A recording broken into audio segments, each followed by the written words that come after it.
Hai guys, welcome back to my YouTube channel.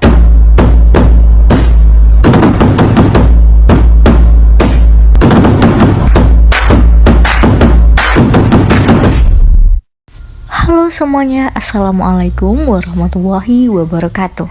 Nah teman-teman, pada video kali ini merupakan video pertemuan ke-12 mengenai apresiasi puisi.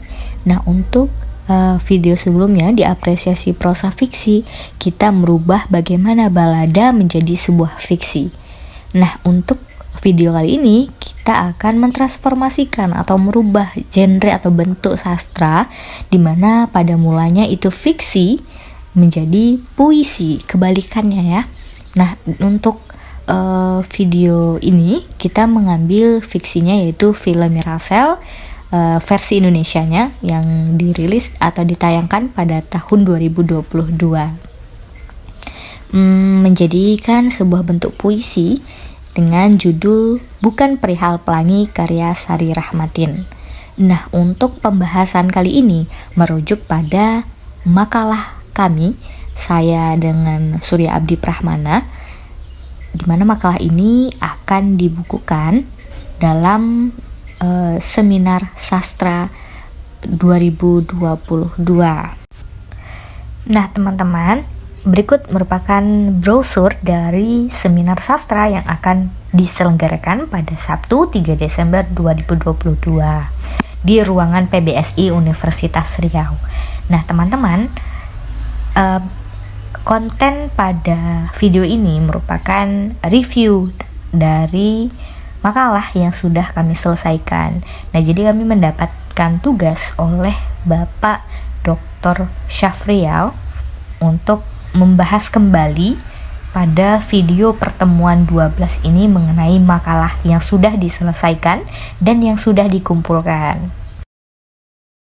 Baik, transformasi sastra adalah perubahan bentuk genre dalam karya sastra untuk memunculkan teks, bentuk dan media yang berbeda seperti yang sudah saya jelaskan pada video sebelumnya. Nah, pada makalah kami ini membahas mengenai transformasi dua sisi antara film Mirasel Insel 07, film Indonesia 2022 dengan puisi Bukan Perihal Pelangi. Nah, puisi ini saya Sari Rahmatin yang membuatnya. Oke, pemilihan film tersebut sebagai objek kajian makalah kami dikarenakan salah satu film terbaik pada tahun 2022 nih, dan telah meraih 5 juta penonton. Hal tersebut dilatar belakangi kelebihan dalam mengadaptasi budaya Korea dalam film aslinya. Nah, jadi film Mirasel ini bukan pure hasil Indonesia, melainkan merupakan film yang diadaptasi dari budaya Korea dan merupakan film Korea itu sendiri aslinya, originalnya. Nah, kemampuan para tokoh dalam menjalankan perannya juga melatar belakangi mengapa kami menuliskan makalah ini dengan objek kajian film tersebut. Selain itu, tata rias tokoh sangat menyesuaikan pada peran. Kemudian dari segi visual, sinematografi, tone warna sangat bagus ya, sehingga menarik dan dapat disimpulkan bahwa film tersebut sudah dipersiapkan dengan sangat baik. Nah, adapun langkah-langkah dalam transformasi film Mirasel Insel nomor 7, film Indonesia 2022 ini menjadi puisi Bukan Perihal Pelangi dengan langkah-langkah sebagai berikut. Yang pertama, kami mengamati dan memahami film tersebut. Yang kedua, setelah kami mengamati dan memahami film tersebut, maka kami menyimpulkan isi cerita yang ditayangkan. Dilanjutkan dengan menganalisis tema sentral, subtema, latar, amanat, serta unsur intrinsik lainnya. Nah, setelah itu, kami menyusun sinopsis film tersebut, menciptakan karya puisi sebagai bentuk transformasi dari film tersebut. Penulisan puisi didasarkan pada amanat dan tema film tersebut. Pemilihan majas yang beragam. Puisi tersebut ditulis dengan mementingkan unsur fungsi dan keindahan majas dan rima. Nah, baik teman-teman, Tadi saya sudah mengatakan bahwa sebelum kita mentransformasikan karya sastra, langkah-langkah kami adalah kami harus mengetahui terlebih dahulu filmnya, lalu menarik sinopsis dan kesimpulannya. Nah, untuk sinopsis yang telah kami simpulkan atau yang telah kami ambil, di mana terdapat tokoh Dodo Rozak yang merupakan pedagang balon yang memiliki keterbelakangan mental, serta bapak dari Ika Kartika. Ketika sedang menjual balon, terjadi sebuah tragedi yang mengharuskan ia masuk ke dalam sel tahanan karena tuduhan yang tidak benar. Nah, di sel tahanan, ia berteman nih dengan beberapa tahanan. Pada suatu hari, Kartika dan teman-temannya mengisi acara di aula tahanan. Suatu itu, rekan tahanan Dodo menyeludupkan Ika untuk bertemu dengan Dodo. Nah, hal tersebut pun diketahui oleh Hendro. Hendro ini merupakan komandan dari tahanan tersebut, sehingga Dodo dipisahkan dari teman-temannya. Nah, ketika kebakaran terjadi, Hendro diselamatkan oleh Dodo. Lalu Hendro berterima kasih dengan berusaha menyelesaikan kasus Dodo. Namun terjadi kecurangan dari pihak penuntut, sehingga Dodo harus dihukum mati. Setelah Ika dewasa, ia menjadi pengacara nih, dan mengajak teman-teman almarhum ayahnya untuk menyelesaikan kasus ayahnya dengan beberapa bukti dan keterangan-keterangan yang akurat. Akhirnya Dodo dinyatakan tidak bersalah. Nah, itulah merupakan sinopsisnya. Nah, setelah ada sinopsis, kami pun dengan mudah untuk menyampaikan apa amanat yang akan disampaikan dalam bentuk puisi. Kemudian kami mulailah menyusun puisi tersebut. Nah, transformasi film Rachel Insal nomor 7, film Indonesia 2022 menjadi puisi bukan perihal pelangi karya Sari Rahmatin. Nah, puisi bukan perihal pelangi diciptakan berdasarkan rangkaian peristiwa, amanat, dan tema pada film tersebut. Nah, rangkaian peristiwa yang ditransformasikan menjadi puisi meliputi peristiwa orientasi atau pengenalan, kemunculan konflik, klimaks, antiklimaks, dan penyelesaian atau resolusi. Nah, amanat yang ditransformasikan menjadi puisi meliputi tanggung jawab memberikan kasih sayang kepada keluarga, patuh dan hormat terhadap orang tua, saling tolong-menolong terhadap sesama, tidak boleh semena-mena kepada orang yang lemah, jangan menindas orang yang lemah, jangan menyalahgunakan kekuasaan, harus berani untuk menegakkan kebenaran dan keadilan. Dalam keadaan emosi, jangan terlalu cepat mengambil keputusan dan jangan mudah percaya sebelum menganalisa kebenarannya, serta untuk mendapatkan sesuatu yang kita inginkan, haruslah disertai dengan perjuangan. Nah, untuk tema yang ditransformasikan menjadi puisi meliputi tema sentral dan subtema nih. Nah, untuk tema sentral dan subtema sudah dibahas ya pada video sebelum-sebelumnya. Kita ulangi saja. Tema sentral merupakan tema secara keseluruhan atau gambaran umum dari sebuah karya sastra. Tema sentral pada film ini mengenai ketulusan dan kasih sayang ayah kepada anak. Nah, sedangkan subtema merupakan pembagian dari tema sentral yang terdapat dalam karya sastra. Nah, subtema pada film ini meliputi perjuangan, kasih sayang, kesederhanaan, ketidakadilan, kekuasaan, penindasan, kematian, setia kawan, dan balas budi. Nah, teman-teman, ini merupakan bentuk transformasi dari film Mirasel tadi ya. Nah, coba kita baca dulu bait dari judul deh. Bukan perihal pelangi, karya Sari Rahmatin. Memandang rintik air meluncur ke bumi, riuh air tertawa dengan suka hati, mengelilingi dunia ini kesana kemari untuk menikmati pelangi. Sangat indah bukan? Rintik air berseluncur ke bumi. Tanpa sadar, pelangiku mulai berlari. Hatiku gundah masih tak mengerti. Entah mengapa, yang jelas aku tak ingin pelangiku pergi.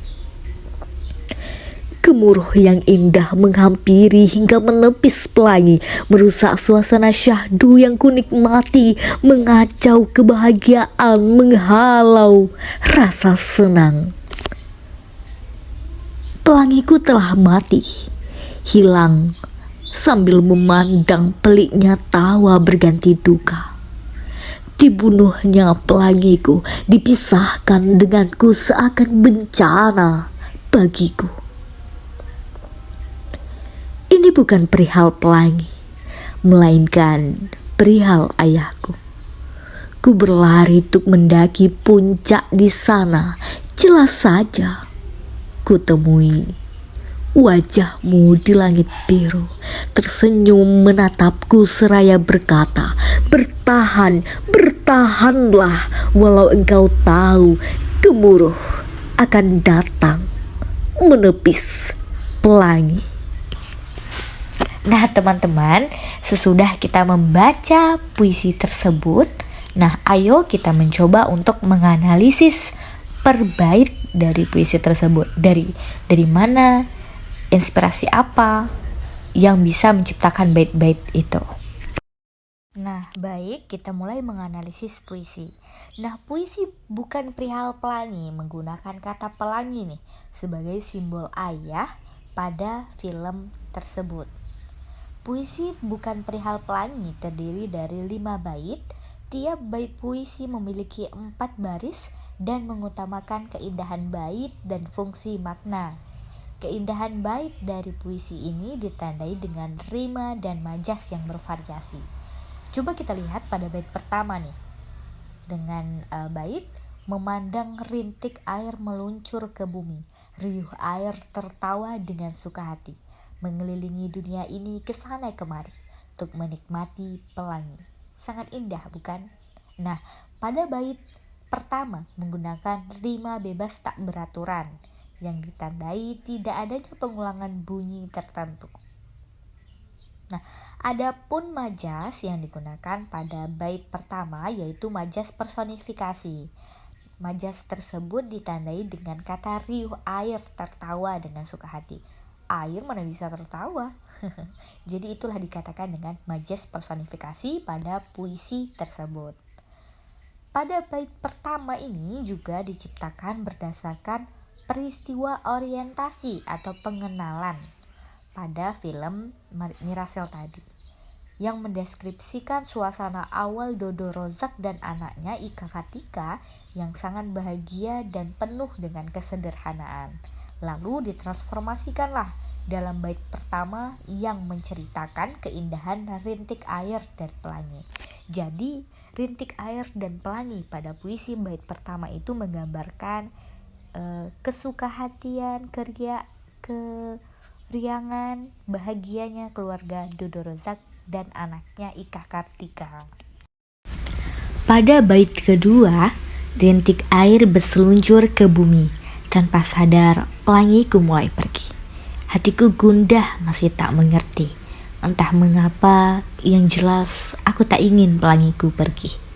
Nah, pada bait kedua ini menggunakan rima serangkai, ditandai dengan kata bumi, berlari, mengerti, pergi. Nah, jadi teman-teman kalau mau lebih mengetahui apa sih itu rima serangkai, teman-teman bisa men-scroll video sebelum-sebelumnya. Kita sudah membahas mengenai rima. Apa itu rima serangkai, rima kembar, itu sudah lengkap pada video sebelumnya. Nah, adapun majas yang digunakan pada bait kedua yaitu majas personifikasi. Majas tersebut ditandai dengan kata rintik air berseluncur ke bumi. Nah, air kan tidak bisa berseluncur ya, bisanya meluncur. Jadi air ini seolah-olah dia hidup dan melakukan aktivitas berseluncur. Lalu majas kedua yaitu tanpa sadar pelangiku mulai berlari. Pelangi itu kan hanya bisa pudar. Nah, jadi untuk menggunakan majas personifikasi adalah kata pelangi dan berlari. Oke teman-teman, pada bait kedua ini diciptakan berdasarkan peristiwa kemunculan konflik. Tadi orientasi, yang kedua pemunculan konflik, yang menggambarkan adanya salah paham antara William Wibisono dengan Dodo Rozak mengenai kematian anaknya yang bernama Melati Wibisono yang berujung pada hukum pidana, dan ditransformasikan dalam bait kedua yang menceritakan kegundahan hati karena kepergian pelangi.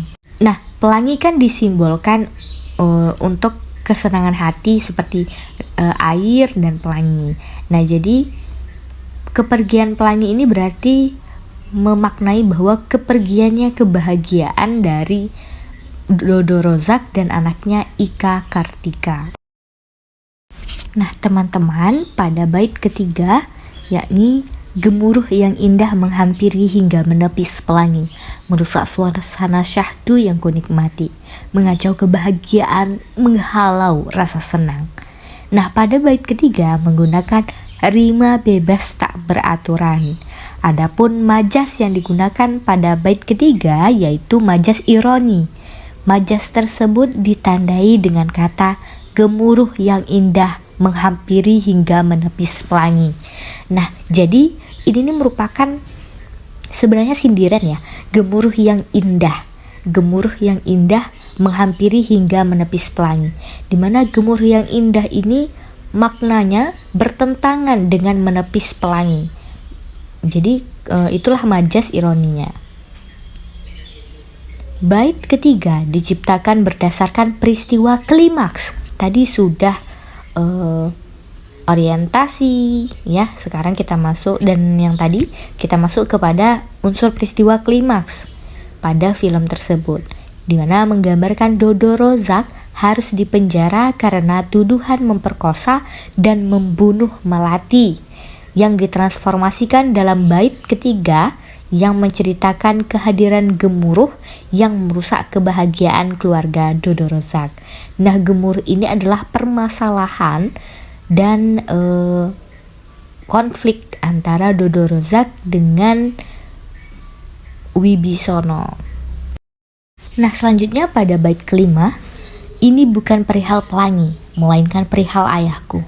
Ku berlari tuk mendaki puncak di sana, jelas saja kutemui wajahmu di langit biru, tersenyum menatapku seraya berkata, bertahan, bertahanlah, walau engkau tahu gemuruh akan datang menepis pelangi. Nah, pada bait kelima menggunakan rima bebas tak beraturan. Adapun majas yang digunakan pada bait kelima yaitu majas repetisi. Majas tersebut ditandai dengan kata bertahan, bertahanlah, walau engkau tahu gemuruh akan datang menepis pelangi. Nah, majas tersebut merupakan majas yang ada pengulangan kata untuk menekankan makna. Jadi ada kata bertahan, bertahanlah. Nah, itu adalah pengulangan kata untuk menegaskan makna. Makna apa? Makna memberitahu bahwa gemuruh akan datang menepis pelangi, bahwa akan ada masalah-masalah terus dalam kehidupan kita yang akan menepiskan kebahagiaan-kebahagiaan kita. Nah, pada bait kelima ini diciptakan berdasarkan peristiwa penyelesaian atau resolusi ya pada film tersebut, yang menggambarkan keberhasilan Melati membersihkan nama baik ayahnya sehingga dinyatakan tidak bersalah, yang ditransformasikan dalam bait kelima yang menceritakan perjuangan mendaki puncak dan menemukan kembali indahnya pelangi. Oke guys, kita sudah masuk kepada tahap penutup, di mana film Rasal Insal 07 film Indonesia 2022 ini ditransformasikan menjadi puisi dengan beberapa langkah-langkah. Film tersebut menceritakan tentang tanggung jawab seorang ayah yang memberikan kasih sayang kepada keluarga hingga harus menerima hukuman mati atas kesalahan yang tidak ia perbuat. Pada akhirnya, sang anak mampu membersihkan nama baik ayahnya setelah menjadi seorang pengacara. Nah, rekomendasi dari makalah ini, sebagai bagian dari masyarakat Indonesia, kita harus menyadari dan memahami dunia sastra, terutama sastra di Indonesia. Jadilah orang yang peka terhadap budaya bangsa. Makalah yang kami tulis berfungsi dalam menganalisa dan mentransformasikan karya sastra, fiksi menjadi puisi, dengan harapan pembaca dapat mengetahui langkah-langkah disertai dengan contoh yang ada pada makalah ini. Teman-teman, sekian pembahasan kita pada konten kali ini. Jangan lupa like, komen, subscribe, dan share ke teman-teman yang lain agar kita dapat sama-sama belajar. Wassalamualaikum warahmatullahi wabarakatuh. Dah.